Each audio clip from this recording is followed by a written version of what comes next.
Di tengah pandemi COVID-19 yang berdampak terhadap perekonomian dan sektor-sektor lainnya, pemerintah Kabupaten Badung tetap berupaya memberikan pelayanan terbaik kepada masyarakat. Saat ini pemerintah Kabupaten Badung masih melakukan koordinasi dan pendataan terkait santunan bagi penunggu pasien dan lansia. Dengan santunan penunggu pasien dan lansia, pemerintah Kabupaten Badung masih melakukan koordinasi dengan pusat.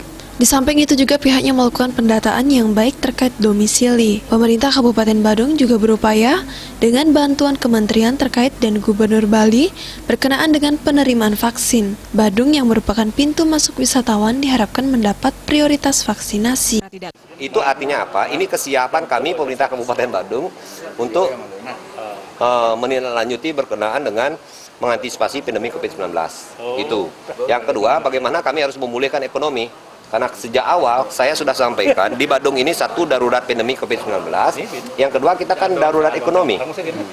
Dan sampai saya berpikir sekarang ini bagaimana caranya biar kita bisa memberikan pinjaman tanpa bunga misalkan kepada UKM yang ada.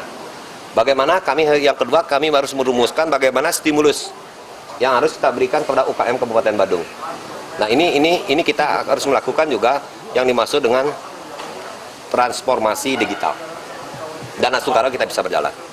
Untuk masalah santunan penunggu pasien dan lansia ini, kami masih melakukan komunikasi ke pusat yang tadi. Nah, di samping juga kita melakukan pendataan yang baik, karena minimal di Kabupaten Badung itu harus sudah berdomisili paling tidak 5 tahun lah, biar tidak nanti sekarang ini langsung dianda seperti itu.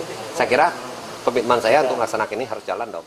Pemerintah Kabupaten Badung juga berupaya untuk memulihkan ekonomi tengah darurat pandemi COVID-19 dan darurat ekonomi. Pemerintah Kabupaten Badung berusaha memberikan stimulus kepada UMKM di Kabupaten Badung.